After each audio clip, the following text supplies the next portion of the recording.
I'm super excited today to be joined by Arizona Attorney General Kris Mayes, one of the attorney generals who has been actually taking on the Trump administration time and time again in this second term. How are you? I'm great. Hey, Aaron. Good to see you. I want to jump right in and kind of talk about where things stand with you and your future as Attorney General. You've now served several years as Attorney General. Are you planning on serving many more? Are you planning on running for re-election? Yep. Well, this morning we just actually announced our reelection. So we're running. I'm running for a second term. The fight, as you know, is still on to save American democracy, to save our country. And I've got a lot of work to do here in Arizona on all of the issues that I ran on the first time, and we're gonna, finish the job. Well, I got to ask you about several of these legal issues that you have already confronted and may soon confront. I want to start off with the National Guard. Donald Trump has been threatening to send in the National Guard anywhere and everywhere, but specifically in blue states. He's already sent it to Washington, D.C., where I'm from. If Donald Trump were to send the National Guard to Arizona, will you sue?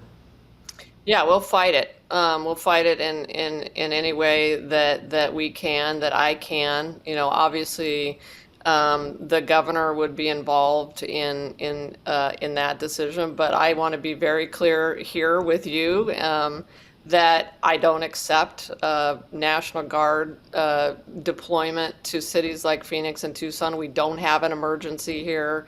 I wouldn't accept the National Guard from any other state coming into Arizona. And I think what's happened to LA and what's happened to Washington, D.C. is outrageous and unacceptable. And I stand, along with all the other Democratic AGs, with the AG of Washington, D.C., Brian Schwab, who, as you noted, is fighting this. I got to ask you also about Donald Trump's his threats to fire or attempt to fire a Federal Reserve governor, preventing low-income Americans from receiving critical health care. Could you talk a little bit more about the pending lawsuits that you currently have against the administration and where things stand, at least the big ones? Yeah, I mean, look, we've got right now, in Arizona, we have sued Donald Trump 25 times, and that's on everything from the tariffs, which is a lawsuit that I led along with the AG of Oregon, and to birthright citizenship. We obviously have succeeded in about 80% of all of those cases that we've filed. In Arizona, that means we've saved Arizonans $1.5 billion. A lot of that was from the federal funding freeze that we managed to get a TRO against. But what I always say, Aaron, is I'll stop suing Donald Trump when Donald Trump stops engaging in unconstitutional behavior, period. This is a guy who thinks that he's a dictator, who wants to be a dictator, and we're not going to stand for it. The Democratic AGs in this country are not going to stand for it. And Arizonans don't believe in that. And I believe America still believes in America. Well, I got to ask you because a couple critiques that people often lobby at Democrats in these court battles is that, well, you know what, you wouldn't sue President Biden or you wouldn't sue a Democratic president if they were taking the same actions that Donald Trump was. And when you look at the lawsuits against this president versus President Biden, he's getting sued a lot more. What's your response to that? Well, he's getting sued a lot more because he's engaging in unconstitutional behavior a lot more. I mean, the Biden administration just didn't do this. No other president, Aaron, has ever behaved this unconstitutionally in the history of America. Now, what I would say is, look, I was critical of the Biden administration. I thought they were not, for a long time, doing a good job on the border. I went to the White House and I said, you've got to do more on fentanyl, and you've got to help us do more on fentanyl. Frankly, I think Donald Trump is not helping us on fentanyl. He actually, and I've said this publicly, he actually sent DEA agents from Arizona to patrol Foggy Bottom in Washington, D.C., where you're sitting. Literally, he sent DEA agents from the front lines of the fentanyl crisis. I need those guys. I want them back. I want them back from Georgetown. I want them back from Foggy Bottom. It's outrageous. So, this is a president. We have never had such an anti-law enforcement, president as Donald Trump. And I mean that. He has defunded our police, and now he's taking DEA and FBI agents from all across the country and sending them to blue cities to engage in this crazy effort to intimidate people, I think. Well, you talk about this 80% success rate, and that comes in the form of injunctions and other relief that you guys have won. What's your response to folks who say, you know what, this administration's not going to follow the law? They're not going to follow a valid court order. They didn't with Kilmar Abrego Garcia. They're not doing it elsewhere. Why should we expect that they're going to do it here?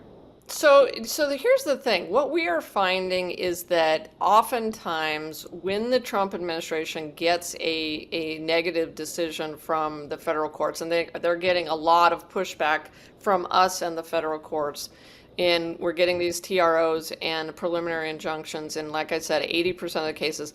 In many instances, Aaron, they will just give up. They will sort of slink away and realize that they're not going to win that case. There's some cases, obviously, that they feel strongly about, like the tariffs case, where they're gonna appeal that all the way to the Supreme Court. But we're winning. We're winning a lot of these cases.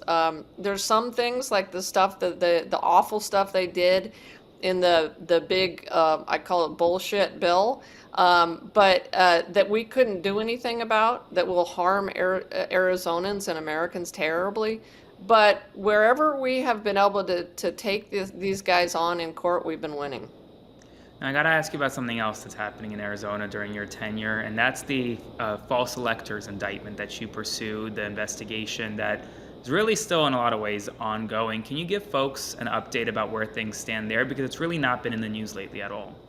Yeah, and I can't speak to it beyond saying this, that I'm continuing the case.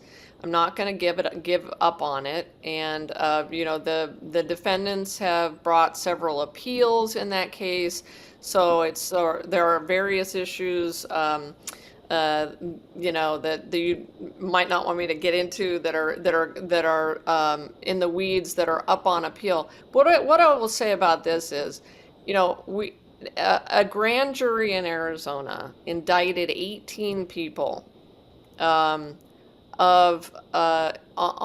counts related to an effort to undermine American democracy, and I think there is nothing more serious than that. And so I'm not going to give up on the case. This is something that we will see through to the end. Well, I got to ask you, grand jury, a lot of people don't realize, is that a grand jury of lawyers? Is that your team indicting? What's a grand jury for people who don't know? Yeah, so a grand jury, in this case, it's a state grand jury, is simply a jury of your peers that meets behind closed doors and hears evidence from a prosecutor.